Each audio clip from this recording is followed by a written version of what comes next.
Hello students, hope all of you are doing great and myself Vikas Gupta, your mathematics mentor, and today we are here for lecture number 2 of permutation and combination. हम लोग ने lecture 1 already complete कर लिया था जिसमें हम लोग ने basics of NCR NPR and कुछ एप्लीकेशंस देखे थे कि हम लोग उसको कैसे यूज कर सकते हैं अरेंजमेंट में सिलेक्शन एंड देन शफलिंग वगैरह हम लोग ने डिस्कस किया था। आज उसके आगे की कुछ सब टॉपिक्स एंड कुछ और एग्जांपल्स हैं जिससे आपके कंसेप्ट थोड़े से और क्लियर हो जाएंगे। स्टार्ट करते हैं आज के लिए। Find the value of n for such that np4 upon n minus 1 p4 is equal to 5/3। ठीक है, हमारे पास जो फॉर्मूला है npr का वो होता है n factorial upon n minus r का फैक्टोरियल। ठीक है, np4 हमारा क्या हो जाएगा n factorial upon n minus 4 का फैक्टोरियल।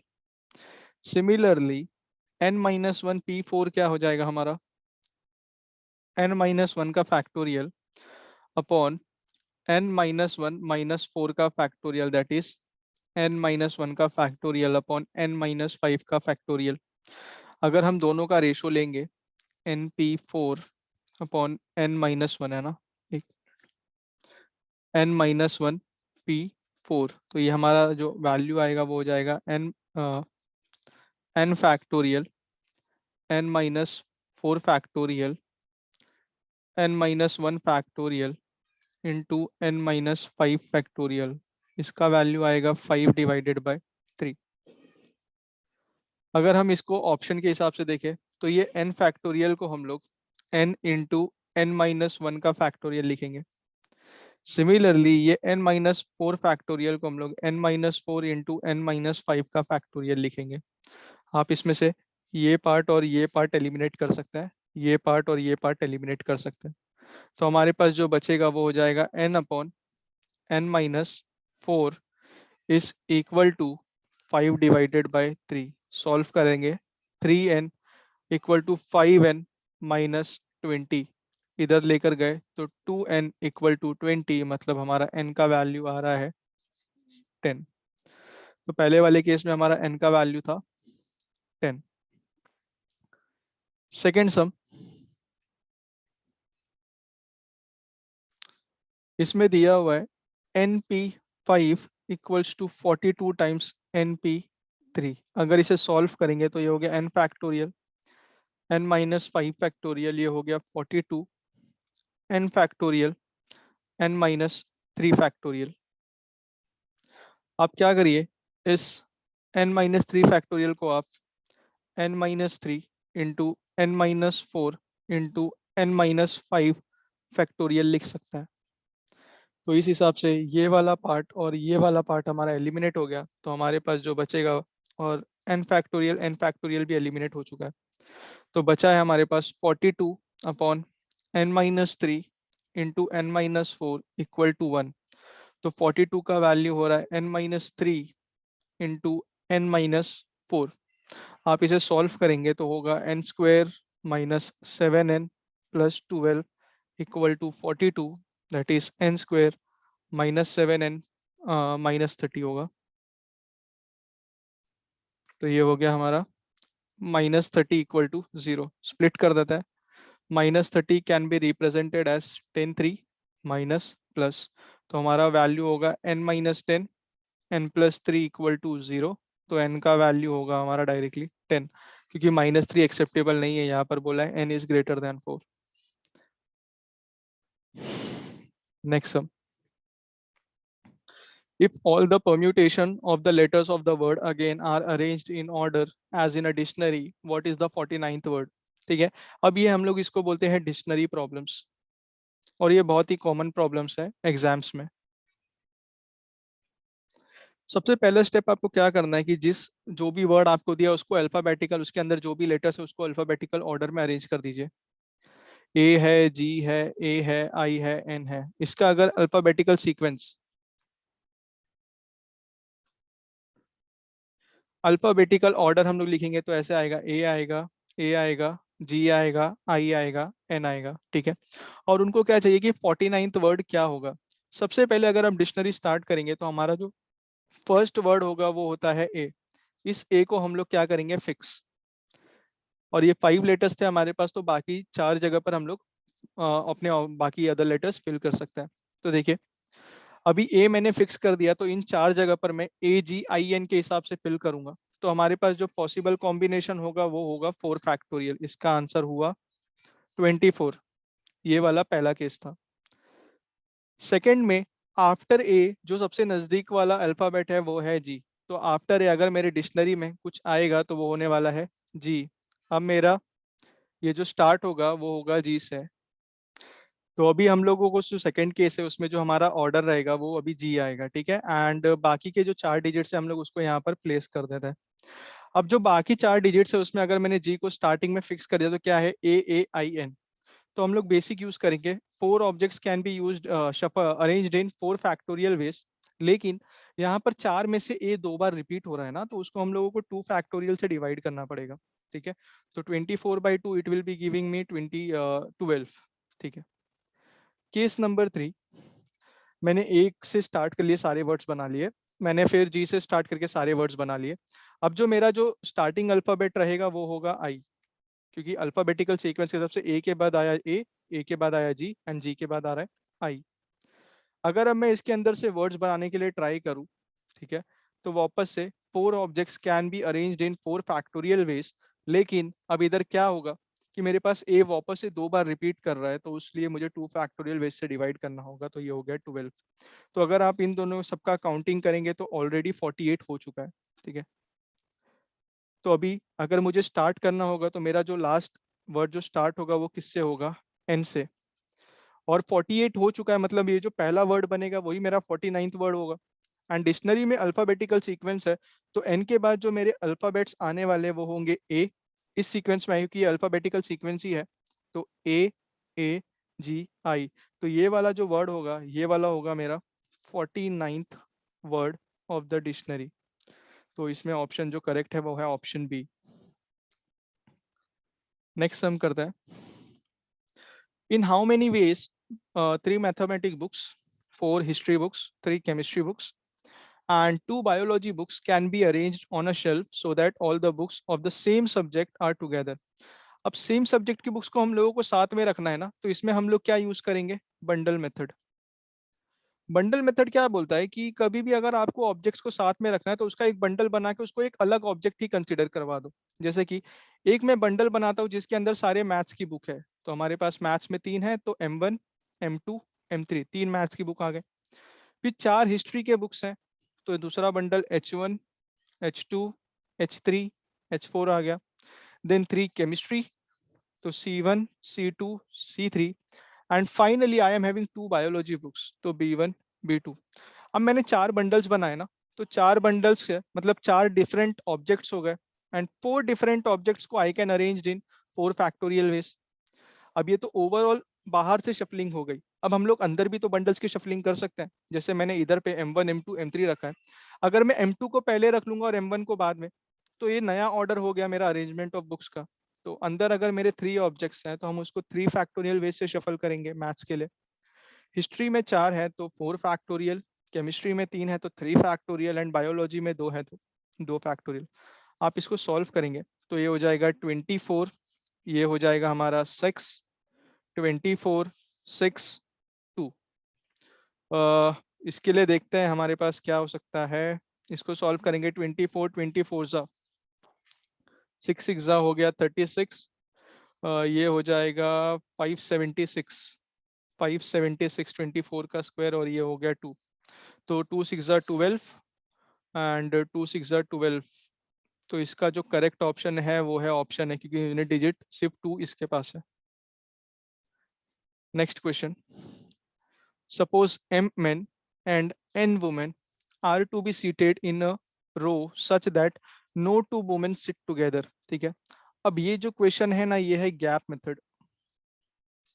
बंडल मेथड में कंडीशन क्या रहती है कि हम लोगों को सारे ऑब्जेक्ट्स एक साथ चाहिए होता है। गैप मेथड रहता है कि वो ऑब्जेक्ट हमेशा साथ में ना हो, ठीक है, तो हम लोग गैप मेथड बोलेंगे इसको। Suppose 5 men and N women are to be seated in a row such that no two women sit together. If M is greater than N, then the number of ways in which they can be seated। इसको एक simple सा example लेते हैं हम लोग। मेरे पास अगर 5 men है एंड 3 मेरे पास वुमेन है, उन्होंने क्या बोला कि ये जो वुमेन्स है ना वो हमेशा साथ में नहीं बैठनी चाहिए। तो हम लोग क्या करेंगे, जिसको साथ में नहीं बैठाना उसको छोड़ो, बाकी चीजों को अरेंज कर लेंगे। तो फॉर एग्जाम्पल 5 मैन है तो M1 हो गया, M2, M3, M4 and M5। ये 5 मेंस को मैंने अरेंज कर लिया। अब मुझे वुमेन्स को साथ में नहीं बिठाना है ना, तो हम लोग क्या करेंगे कि इनके बीच में वुमेन को प्लेस करना स्टार्ट करेंगे। अच्छा, तो हमारे पास कितने वेकेंट स्पेसेस है? 1 2 3 4 5 6। तो 5 मैन है तो मेरे पास 6 वेकेंट स्पेसेस आ गए।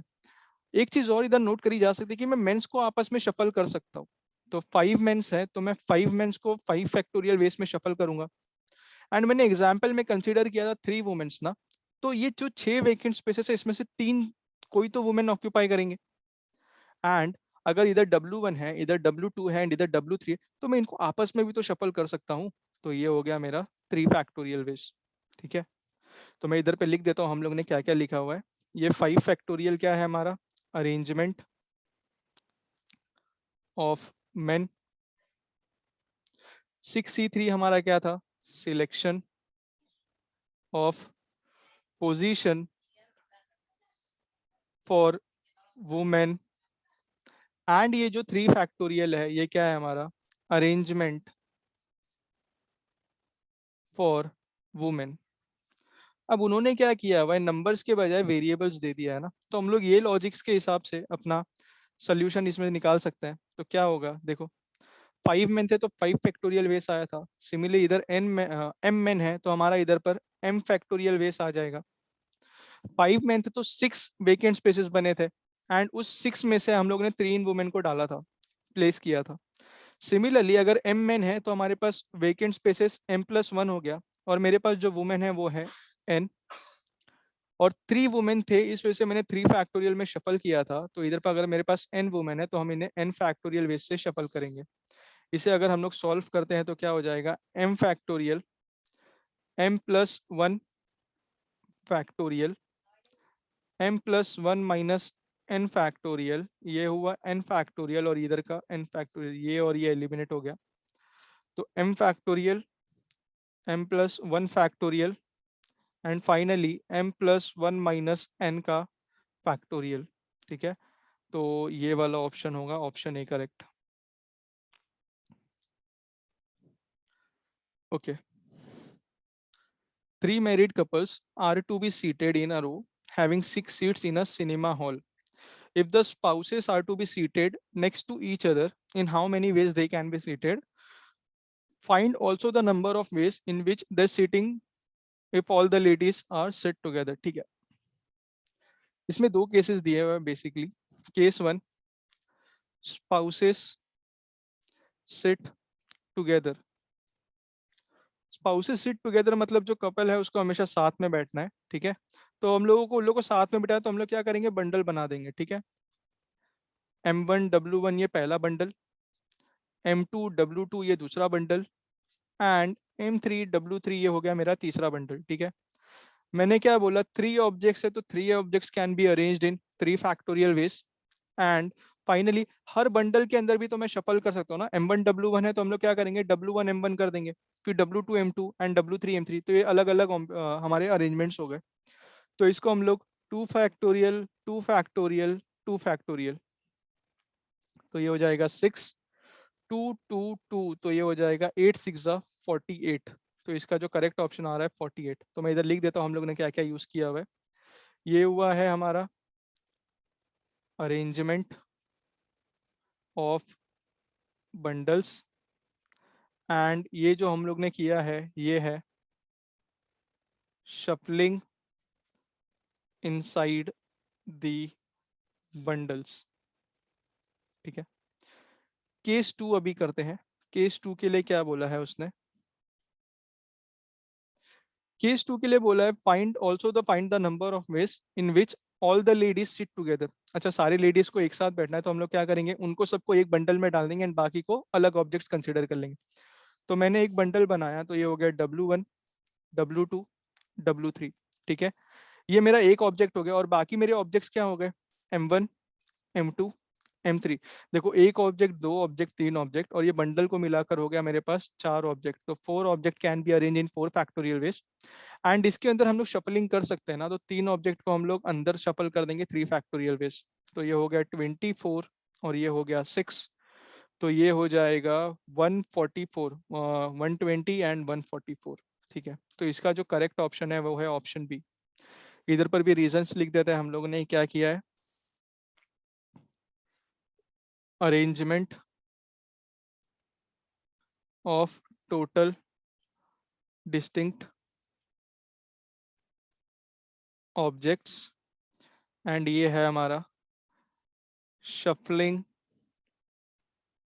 Inside the bundle. क्लियर हो गया? ठीक है, नेक्स्ट सम के लिए ट्राई करते हैं। Find the number of permutation of n different thing taken r at a time such that two things always occur together। Same logic है, दो चीजों को हमेशा साथ में रख, तो हम लोग क्या करेंगे, उसको बंडल बना के एक साथ रख देंगे एंड बाकी लोगों को अलग से हम लोग शफल कर देंगे। मेरे पास A B C D E example लेते हैं, उसके हिसाब से हम लोग सॉल्व कर लेंगे। ठीक है, 5 ऑब्जेक्ट्स हैं। 5 ऑब्जेक्ट्स में से मैंने क्या बोला है कि ए एंड बी मेरे हमेशा साथ में होने चाहिए। ठीक है, तो 5 में से 2 ऑब्जेक्ट को हमेशा साथ में रखना है। तो हम लोग क्या करेंगे, इसको एक बंडल बनाया ए बी करके, ये एक ऑब्जेक्ट कंसिडर किया एंड बाकी सी डी ई एक साथ कर दिया हम लोग ने। ठीक है, अगर मुझे इसे शफल करना है तो हम लोग क्या करेंगे, ये 3 ऑब्जेक्ट और एक बंडल, तो 4 objects can be arranged in 4 factorial veg and bundle के अंदर शफलिंग करेंगे तो 2 फैक्टोरियल वेज। तो ये हमारा क्या था, ये था हमारा अरेंजमेंट ऑफ ऑब्जेक्ट्स एंड ये था शफलिंग इनसाइड बंडल। ठीक है, अच्छा इधर पर एक चीज उसने बोली थी कि उसने n में से r लिया है, हम लोग ने n में से n ऑब्जेक्ट को ही अरेंज कर दिया था, तो कोई दिक्कत नहीं, r की वैल्यू n तो हो ही सकती है ना। तो हम लोग क्या करते हैं, ऑप्शन के हिसाब से ट्राई करते हैं इसको सॉल्व करने का। अलग अलग ऑप्शन देखते हैं, लेकिन एक कंक्लूजन है, 5 ऑब्जेक्ट्स थे, तो मेरे पास इधर पे 4 फैक्टोरियल है, मतलब 5 माइनस 1 फैक्टोरियल एंड 2 लोगों का ग्रुप था, इस वजह से इधर पे 2 फैक्टोरियल आया हुआ है। ठीक है, अगर मैं ऑप्शन देखूँ तो मेरे पास एक ही ऑप्शन है जहां पर 2 फैक्टोरियल मुझे दिख रहा है। ठीक है, तो हम लोग एक काम करते हैं, इसको ना ट्राई करते हैं सॉल्व करने का। तो फॉर ऑप्शन डी,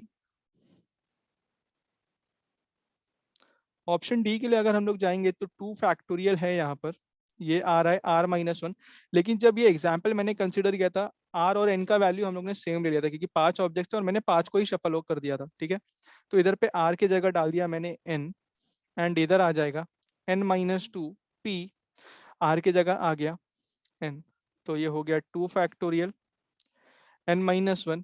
आप इसको सॉल्व करोगे तो ये हो गया हमारा n-2 का factorial, n-1 into n-2 factorial किया तो ये क्या हो जाएगा हमारा डायरेक्टली n-1 का फैक्टोरियल। और ये सेम लॉजिक हमारा भी था कि 5 ऑब्जेक्ट है तो 4 फैक्टोरियल आएगा, तो n ऑब्जेक्ट है तो n-1 फैक्टोरियल आएगा एंड 2 का शफलिंग था तो इस वजह से 2 फैक्टोरियल, तो correct option is option.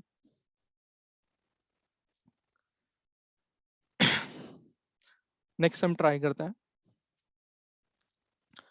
All the letters of the word MCOT are to be arranged in different possible ways.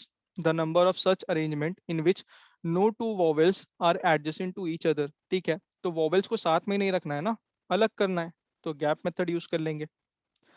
अगर मेरा जो वर्ड है MCOT, इसमें पहले वावल्स चेक करते हैं कौन कौन से वावल्स है। मेरा E है, A है एंड O है।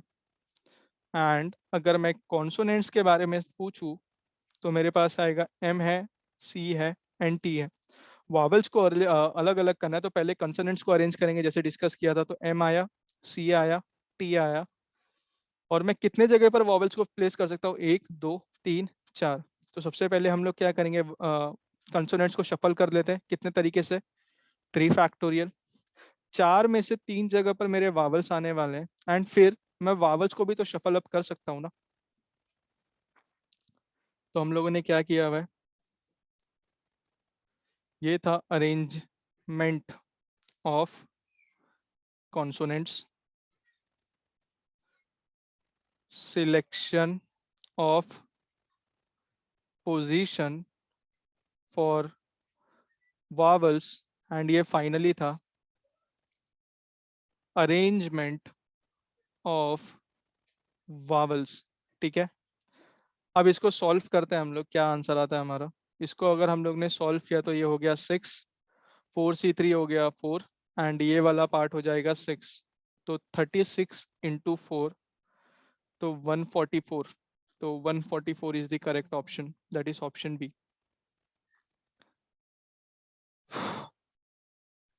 10 different letters of the word, 10 different letters of the alphabets are given. Words with 5 letters are formed from these given letters. Then the number of words which have at least one letter repeated. अच्छा, इधर देखो, ये थोड़ा सा question ऐसा है कि मेरे पास 10 है, 10 लेटर्स हैं, ABCDEFGHIJ ले सकते हो आप। ठीक है, उस 10 में से मैं 5 को सिलेक्ट करके ना 5 लेटर के वर्ड्स बना रहा हूँ। कंडीशन कैसा है कि हो सकता है कि एक लेटर रिपीट कर रहा हूँ, एटलीस्ट एक लेटर रिपीट कर रहा हूँ, तो फिर 2 लेटर भी हो सकता है, 3 लेटर भी हो सकता है, 4 लेटर भी हो सकता है, बराबर, रिपीटिशन के लिए अगर हम लोग केसेस कंसिडर करेंगे। अब क्या होगा कि एक लेटर रिपीट करे तो हो सकता है वो 2 बार रिपीट करे, एक लेटर रिपीट करे तो हो सकता है 3 बार रिपीट करे, दूसरा लेटर अगर रिपीट करेगा तो हो सकता है कि 2 लेटर्स अगर साथ में रिपीट करें तो पहला लेटर 2 बार, दूसरा लेटर 2 बार, पहला लेटर 3 बार, दूसरा लेटर 2 बार। ऐसे अगर हम लोग केसेस बनाने जाएंगे ना तो ये बहुत बड़ा सम हो जाएगा, बहुत ज्यादा केसेस कंसिडर करने पड़ेंगे। इसका ऑल्टरनेटिव मेथड क्या है कि उसने बोला है कि आप बताओ कि कितने ऐसे लेटर है जो रिपीट कर रहे हैं एटलीस्ट वंस ना। तो हम लोग क्या करेंगे, पहले टोटल केसेस निकालेंगे, एंड अगर मैंने टोटल में से वो सारे केसेस सब्ट्रैक्ट किए जिसमें लेटर रिपीट नहीं कर रहा है, तो मुझे एक्चुअल में पता चल जाएगी कितने लेटर्स थे जो रिपीट कर रहे थे। अभी देखो इधर पे मेरे पास क्या है, 10,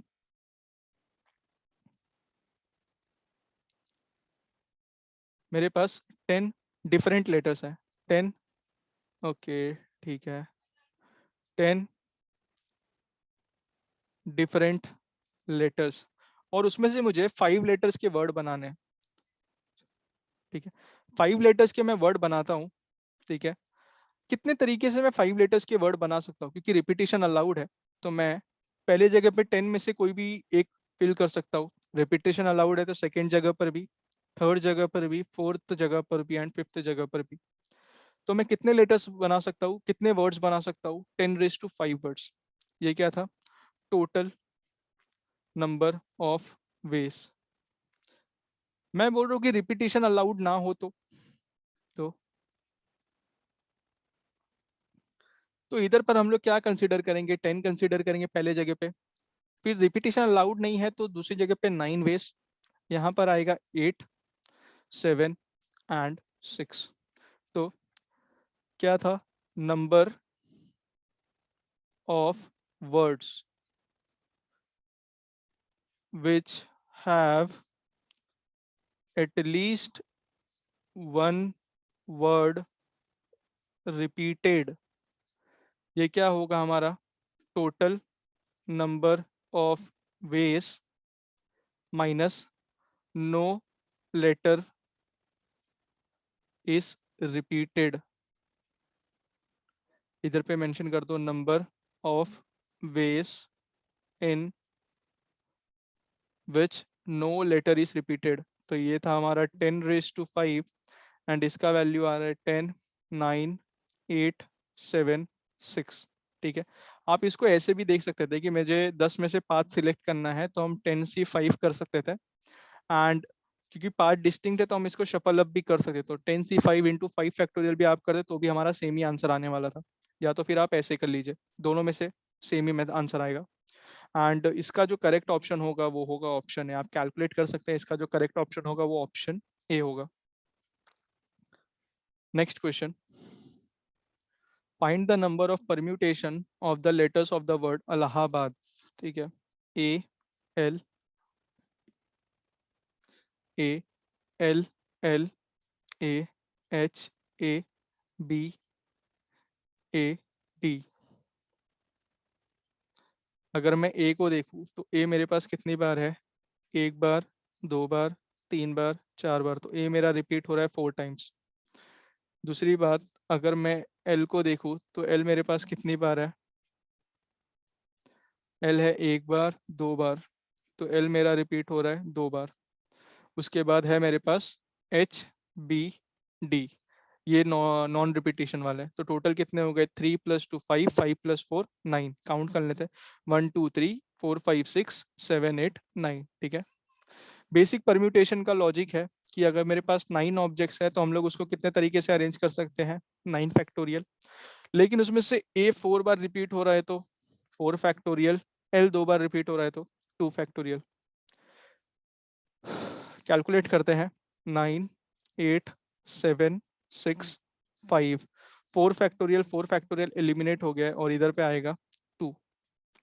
ये 2 वनजा हो गया हमारा, 2 फोरजा हो गया।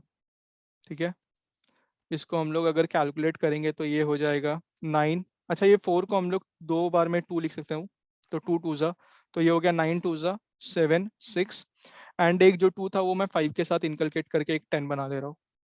ठीक है, हमारा क्या होगा, 9 टूजा 18, 18 8 7 जा 56, 6 6 जा 36 और ये 0, तो करेक्ट ऑप्शन होगा ऑप्शन सी, क्योंकि 0 के बाद जो डिजिट आ रहा है वो 6 आ रहा है, तो ये करेक्ट ऑप्शन है।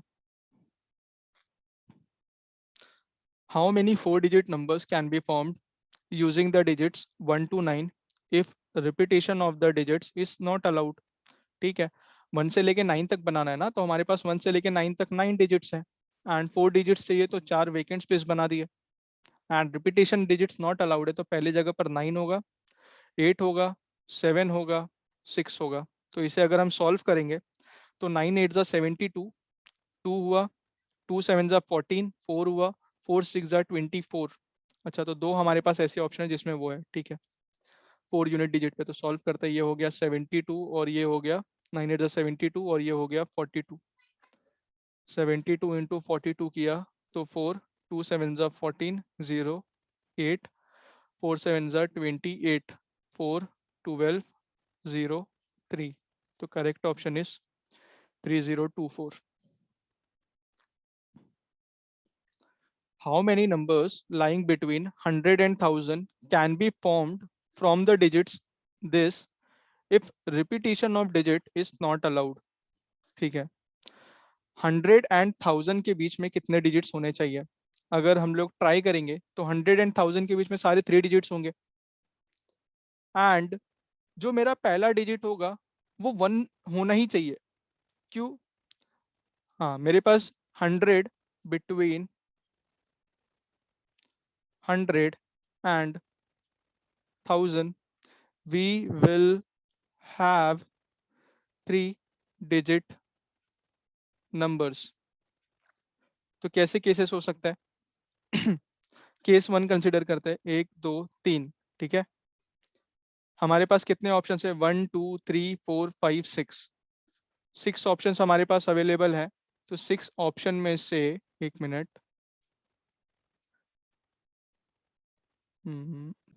ठीक है, अभी इधर देखो, 1 2 3 4 5 6, 6 नंबर्स हैं। 6 में से 0 मेरा फर्स्ट डिजिट पे नहीं आ सकता, तो इधर पे सिर्फ 5 ऑप्शन है। बाकी के अभी 5 में से 6 में से मैंने एक ऑलरेडी इधर फिल कर लिया है, अब बचे 5 में से कोई भी यहाँ पर आ सकता है, एंड लास्टली बचे 4 में से कोई भी एक यहाँ आ सकता है, तो 25 इंटू 4, तो हमारे पास जो करेक्ट ऑप्शन है वो है 100। सिंपल क्वेश्चन है, कंडीशन दी हुई है 5 into 4 PR equal to 6 into 5 PR-1। तो इसको ऐसे लिखेंगे, 5 इंटू 4 फैक्टोरियल, ये हो जाएगा 4 माइनस आर का फैक्टोरियल, 6 इंटू 5 फैक्टोरियल, और ये हो जाएगा 5 माइनस आर प्लस 1 का फैक्टोरियल। ये 5 इंटू 4 मिलके 5 फैक्टोरियल देगा, और ये 5 फैक्टोरियल एलिमिनेट हो चुका है, तो हमारे पास बचेगा अभी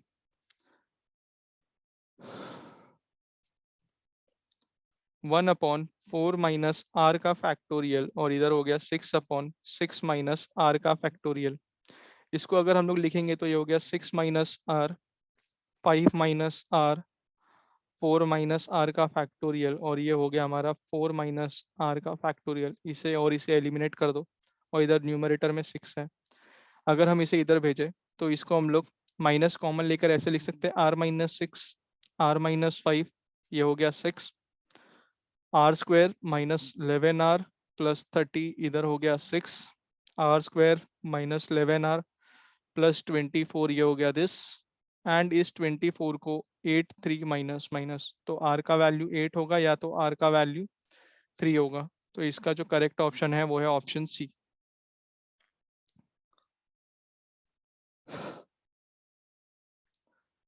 पहला केस इसमें देखेंगे, find the number of different 8 letters arrangement that can be made from the letters of the word daughter, D A U G H T E R, such that all the vowels are together. Vowels इसमें क्या क्या है हमारा, है A है, U है, E है, A U E, ठीक है। तीन वॉवेल्स एंड कंसोनेंट्स कितने हैं,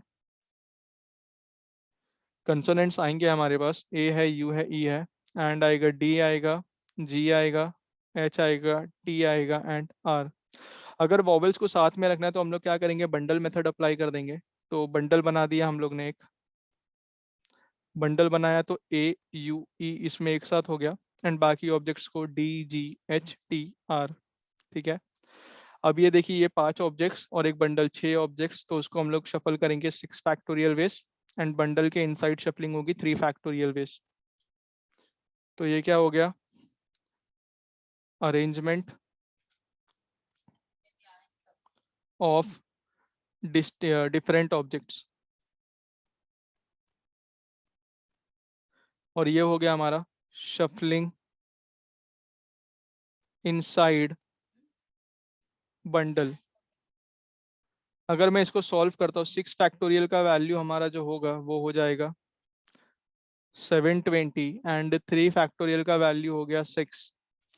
72 × 6 हम लोग करेंगे, तो इसको सॉल्व करते हैं।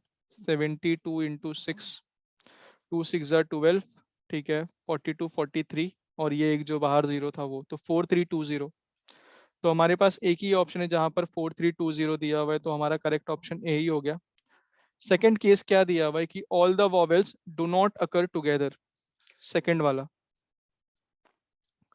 All vowels do not occur together। हम लोग ने साथ में ऑल वॉवेल्स टुगेदर वाला केस निकाला हुआ ही है। अगर मैं टोटल में से इसको माइनस कर दूंगा तो हमें वो पता चल जाएगा जिसमें ऑल वॉवेल्स टुगेदर नहीं है। तो इधर पर 1 2 3 4 5 6 7 8, 8 डिस्टिंक्ट ऑब्जेक्ट्स थे, तो हम लोग उसको 8 फैक्टोरियल वेस में अरेंज कर सकते हैं। एंड ऑल वॉवेल्स टुगेदर वाले का जो आंसर है वो है 4320। तो ये क्या है, ये हम लोग ने निकाला है total number of cases, and ये लिखा है ऑल वॉवेल्स टुगेदर। इसका जो आंसर होगा वो फॉर श्योर इसके बराबर ही होगा, 36,000। तो इससे हमारा आंसर ऑप्शन ए हो गया, ठीक है। चलिए नेक्स्ट सम करते हैं। In how many ways 4 red 3 yellow and 2 green disc can be arrange in a row if the disc of the same colour are indistinguishable. तो हम लोग क्या करेंगे, सब इनडिस्टिंग्विशेबल है तो हम लोग उसको एक बंडल बना के एक ग्रुप में डाल देंगे। तो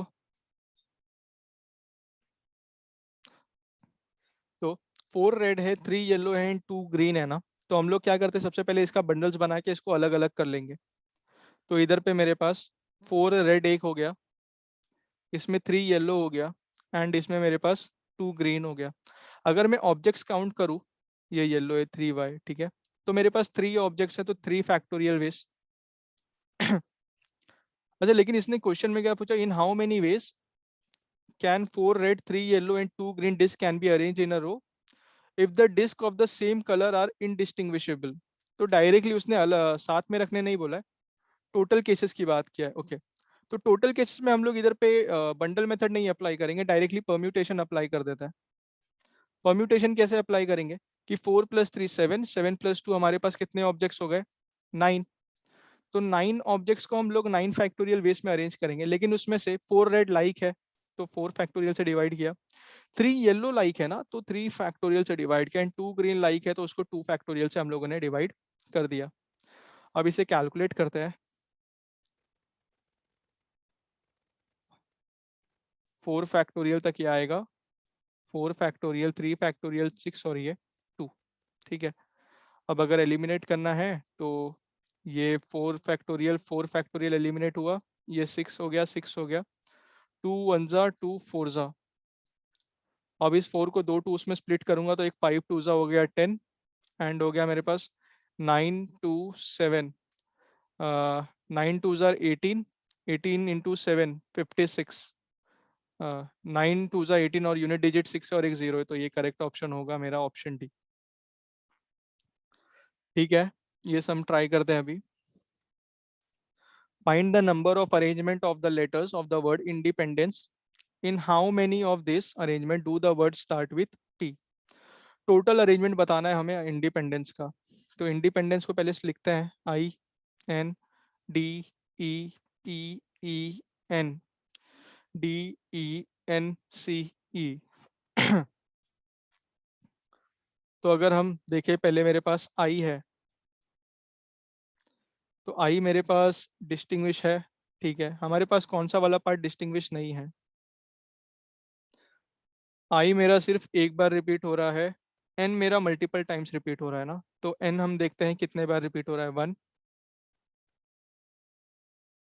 2 3, तो एन हो रहा है 3 टाइम्स। डी मेरा रिपीट हो रहा है तो 1 एंड 2। ई मेरा रिपीट हो रहा है 1 2 3 4। और मेरे पास डिस्टिंक्ट क्या बचा है? आई बचा है एंड एक सी, तो आई और सी, तो टोटल वर्ड्स कितने हो गए? 2 + 4 6, 2 8 3 11। काउंट करके वेरीफाई कर लेते हैं, 1 2 3 4 5 6 7 8 9 10 11 12। ओके 12, 1 2 3 4 5 6 7 8 9 10 11 12। अच्छा, डिस्टिंग में हम लोग ने एक पी नहीं मिस कर दिया था। ठीक है, तो 3 + 4 7 9 12, तो हमारे पास टोटल 12 डिस्टिंक्ट लेटर्स हैं। अगर उसको हम लोगों को अरेंज करना है तो 12 फैक्टोरियल से होगा, लेकिन उसमें n 3 बार रिपीट हो रहा है तो 3 फैक्टोरियल, ये 2 फैक्टोरियल और ये 4 फैक्टोरियल। इसको सॉल्व करेंगे, 10 9 8 7 6, ये हो गया 7 6 5, इधर आया 4 फैक्टोरियल, 3 फैक्टोरियल 2 फैक्टोरियल 4 फैक्टोरियल। देखो ये 4 एलिमिनेट हो गया, 3 factorial is nothing but 6, and इधर पे ये 2 फैक्टोरियल और ये 4 जा देगा। ठीक है, एक मेरे पास 10 ऑलरेडी है, और एक 5 और एक ये, इसमें से 2 आएगा तो 2 10 हो गए, मेरे पास 2 जीरोस आ रहे हैं। ठीक है, तो इस केस में आप देखोगे तो मेरे पास 2 जीरोस ही आने वाले, उससे ज्यादा नहीं। तो ऑप्शन बी ऑप्शन सी तो डायरेक्टली एलिमिनेट हो गया, क्योंकि अगर मुझे 0 चाहिए तो 5 और 2 का कॉम्बिनेशन चाहिए रहता है। तो अगर मैं इसको स्प्लिट अप करूँ तो 12 आ रहा है, 11 9, एक 2 इसमें से जो लिया था 2 7, 5 और एक 2 जो इसका था वो था 10, और एक ये 10, दोनों मिलके मुझे 100 देंगे। अब यूनिट डिजिट देख के वेरीफाई कर लेते कि यूनिट डिजिट अगर मेरा 2 आ गया तो मेरा ऑप्शन ए करेक्ट होगा। तो 7 2 14 मतलब 4, 4 9 36 मतलब 6, 6 1 6, 6 2 12, एंड 2 1 2, तो मेरा यूनिट डिजिट भी 2 आ रहा है, तो ऑप्शन ए करेक्ट है। ये केस 1 का ऑप्शन आंसर आया था। एंड केस 2 था कि मेरे कितने लेटर्स जो हैं वो पी से स्टार्ट हो रहे हैं। अगर मेरे लेटर्स पी से स्टार्ट हो रहा है तो हम लोग क्या करेंगे, पी को फिक्स कर देंगे। पी को मैंने फिक्स कर दिया, मेरे पास टोटल 12 थे, तो मेरे को 11 ऑब्जेक्ट्स को अरेंज करना होगा, ये 11 ऑब्जेक्ट्स। और 11 ऑब्जेक्ट्स को हम लोग 11 फैक्टोरियल में अरेंज करेंगे, जिसमें से एन 3 बार रिपीट होगा, डी 2 बार रिपीट होगा, एंड ई 4 बार रिपीट होगा। तो इसका जो करेक्ट ऑप्शन होगा वो 138 600 होगा। आप एक बार वेरीफाई कर सकते हैं।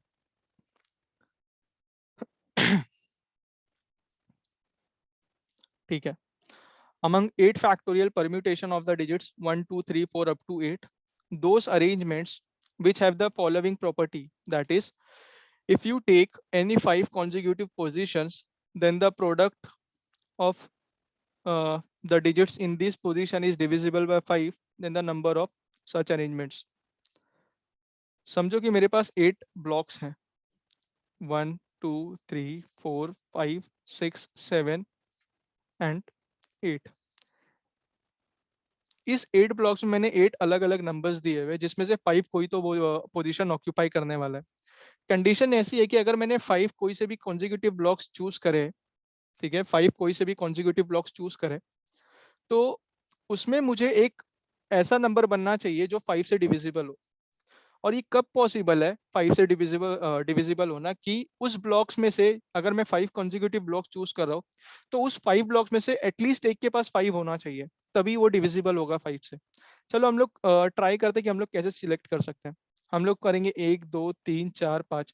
हम लोग एक तरीका ये हो सकता है कि हम लोग ये 5 को सिलेक्ट कर ले, 1 2 3 4 5। अच्छा ज्यादा सिलेक्ट कर लिए, ये वाले, ये 5 को सिलेक्ट कर ले। इसको मैं इरेज कर देता हूँ। ठीक है। दूसरे तरीके में हम लोग क्या करेंगे कि हम लोग इसके बाद वाले ये 5 ब्लॉक्स को सिलेक्ट कर लेंगे ऐसे, ये ब्लॉक्स को। तीसरे वाले में हम लोग इधर से स्टार्ट कर सकते हैं, चौथे वाले में आगे से। और दूसरा तरीका हो सकता है कि हम लोग पीछे से भी स्टार्ट कर सकते हैं ना। तो अगर आप इधर ऑब्जर्व करोगे तो एक जो पैटर्न आपको दिखेगा, ऐसे मेरे पास जो ब्लॉक्स थे ऐसे मैं बना देता हूँ फिर से, 1 2 3 4 5 6, 1 2 3 4 5 6 7, और एक फाइनली आया मेरा 8 ब्लॉक्स। ये जो 8 ब्लॉक्स है ना, उसमें से 1 2 3 4, ये वाला पोजीशन और ये वाला पोजीशन, अगर मैं किसी भी तरीके से 5 ब्लॉक्स चूज करना चाहूँ, अगर मैं इधर से चूज करूँ या इधर से चूज करूँ, तो ये दो पोजीशन ऐसे है जहां पर वो आने ही आने वाले हैं। ये दो पोजीशन ऐसे हैं जहां पर वो किधर से भी मैं स्टार्ट करूँ चूज करना, तो ये दो पोजीशन को मुझे चूज करना ही पड़ेगा। और मेरा कंडीशन ये था कि 5 से डिविजिबल होना चाहिए, मतलब उसमें से एक ब्लॉक ऐसा तो रहना चाहिए जिसमें 5 हो।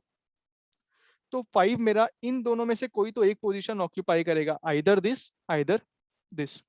अब बाकी के 7 डिजिट कैसे भी हो सकते हैं, तो हम लोग क्या बोलेंगे कि बाकी के 7 डिजिट्स को हम लोग ने 7 फैक्टोरियल वेज से अरेंज किया, और एक ब्लॉक में 5 है। हो सकता है वो ब्लॉक ये हो, नहीं तो और दूसरा केस क्या है कि मेरे पास बाकी के 7 ब्लॉक्स में 7 फैक्टोरियल वेज से मैं अरेंज कर सकता हूँ, लेकिन हो सकता है ये ब्लॉक में 5 हो, तो उसको मैंने फिक्स कर दिया। तो आप देखोगे तो 2 × 7 फैक्टोरियल।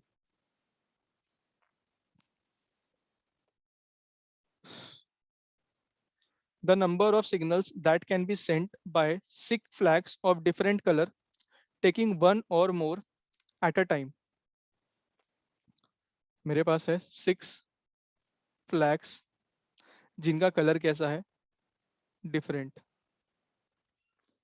इसको हम लोग जो पहले वाले सम्स का लॉजिक था, हम लोग ने इससे पहले भी फ्लैग के क्वेश्चन किए हुए, तो जो पहले वाले फ्लैग्स के क्वेश्चन थे उस सेम लॉजिक से हम इसे कर सकते हैं। क्या बोला है, number of signal that can be sent by 6 flag of different colour taking one और मोर एट अ टाइम। ठीक है। अगर मैं बोल रहा हूँ कि पहले मैंने एक फ्लैग से चूज किया, तो मुझे क्या करना पड़ेगा, 6 में से एक फ्लैग चूज करना पड़ेगा। ये क्या है मेरा केस 1, कि मैंने एक फ्लैग से सिग्नल दे दिया, तो इसका ऑप्शन होगा 6। केस 2 क्या होगा कि मैंने 2 फ्लैग से अपना सिग्नल बनाया, तो मुझे 6 में से 2 सिलेक्ट करना पड़ा।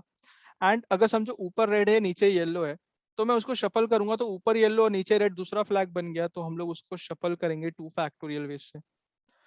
तो 6C2 आप सॉल्व करोगे तो 15 आएगा, एंड 15 टू ज़ा हो गया 30। केस 3 सिलेक्ट करेंगे हम, तो 6C3, एंड 3 कलर से तो उनको आपस में शफल किया जा सकता है। तो 6C3 होता है 20, एंड ये हो गया 6, तो इसका ऑप्शन हो गया 120।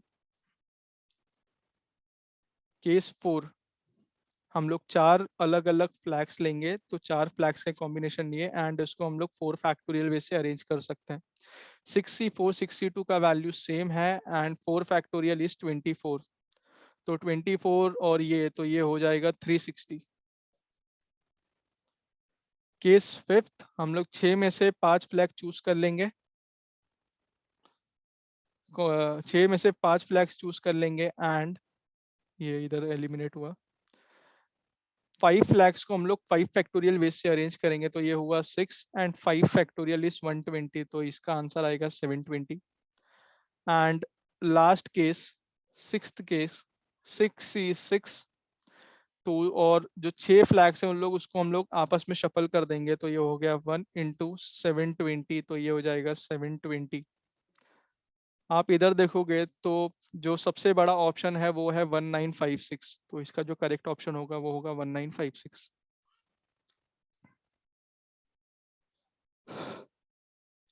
सम of all 5 digit numbers formed with this. Sum of all वाला है तो हम लोग ने लास्ट लेक्चर में फॉर्मूला इसका देख लिया था, वो था n-1 factorial, sum of all digits and जितने भी डिजिट्स है उतने बार 1, तो इधर 5 है तो ये 5 हो गया। तो 5 डिजिट्स है तो 5 माइनस 1 इज 4 फैक्टोरियल।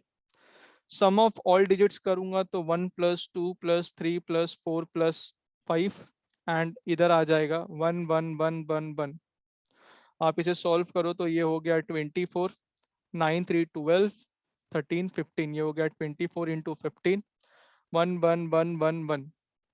इसको सॉल्व करोगे तो 360 इंटू 1 1 1 1 1, ये हो जाएगा हमारा 0 आएगा, 6 9 9 9 और 3, तो 3, अच्छा एक 9 और आएगा शायद से, इधर पे आया 3 9 9 9। चलो इसको मल्टीप्लाई करते हैं, 1 1 1 1 1 इंटू आया है 36, तो 6 6 6 6 6 0 3 3 3 3। ओके, तो 6 आया 4 बार 9 और एक बार 3, तो इधर 4 बार 9 और एक बार 3, और ये 0 वाला पार्ट इधर पे, तो करेक्ट ऑप्शन है option B. Sum of all 4-digit numbers formed with the digits 0 1 2 3 and taken at a time। ठीक है, अब मेरे पास 4 डिजिट्स है, और मैं इसमें से अगर समना वाला फॉर्मूला अप्लाई करूँ, सेम फॉर्मूला जो लास्ट समय अप्लाई किया, n-1 factorial sum of all digit into 1 1 1 1 up to n times. इधर प्रॉब्लम ये है कि मेरे पास एक डिजिट जीरो है। ठीक है, अगर मेरे पास एक डिजिट जीरो है तो उससे ऐसे भी केसेस इंक्लूड हो जाएंगे जिसमें स्टार्टिंग जीरो है। अगर स्टार्ट मेरा जीरो से तो वो नंबर 4 डिजिट नहीं होगा, 3 डिजिट होगा। ठीक है, तो हम लोग क्या करेंगे, पहले तो टोटल केसेस का वैल्यू निकाल लेते हैं, उसमें से हम लोग वो केसेस सब्ट्रैक्ट कर देंगे जिसमें मेरा स्टार्टिंग जीरो से था। ठीक है, हम लोग टोटल 4 डिजिट कंसिडर करके सारे का सम का वैल्यू निकालेंगे, उसमें से वो सब्ट्रैक्ट कर देंगे जिसमें हमारा स्टार्टिंग डिजिट जो था वो जीरो कंसिडर हुआ था। ठीक है, तो 4 डिजिट है तो 4 माइनस 1 फैक्टोरियल हो गया, into 0 plus 1 plus 2 plus 3 into 4 times 1 1 1 1। इसमें से वो सब्ट्रैक्ट करना पड़ेगा अब जिसमें स्टार्टिंग जीरो था। स्टार्टिंग जीरो था मतलब सिर्फ 3 डिजिट्स बचे मेरे पास, तो ये हो गया 3 माइनस 1 फैक्टोरियल, और नंबर ऑफ डिजिट्स थे 1 प्लस 2 प्लस 3, एंड 3 डिजिट है तो 1 1 1। इसको सॉल्व किया तो 3 फैक्टोरियल हो गया 6, ये हो गया 6 1 1 1 1, ये हो गया 2 फैक्टोरियल 2 6 1 1 1। ठीक है, ओके, इसको हम लोग सॉल्व कर लेते हैं, तो ये हो जाएगा 36 इंटू 1 1 1 1, 12 इंटू 1 1 1, 1 1 1 1 इंटू 36 किया तो 6 6 6 6 0 3 3 3 3, आंसर आएगा 6 9 9 9 3। ठीक है, 1 2 3 4। ठीक है, और 1 1 1 इंटू 12 किया तो हो जाएगा 2 2 2 0 1 1 1 2 3 3 1। तो आप इसमें से 3 9 9 9 6 में से आप 1 3 3 2 सब्ट्रैक्ट करेंगे, तो 6 minus 2 4, 9 minus 3 6, 9 minus 3 6, 9 minus 1 8 3, 3 8 double 6 4। तो correct option is option number C. तो यहाँ पर हम लोग ने अपना लेक्चर 2 भी कंप्लीट कर लिया है परम्यूटेशन एंड कॉम्बिनेशन का। अभी लेक्चर 3 लेक्चर 4 एंड लेक्चर 5 करेंगे तो आपका पूरा बेसिक जो पीएनसी का है वो क्लियर हो जाएगा। सो आप प्रैक्टिस करते रहिए, एंड कुछ डाउट रहेगा तो आप बताइए, हम लोग वो वाले सम्स को भी इनकलकेट कर सकते हैं अपने लेक्चर्स के अंदर। तो तब तक के लिए प्रैक्टिस करते रहिए, एंड बाय।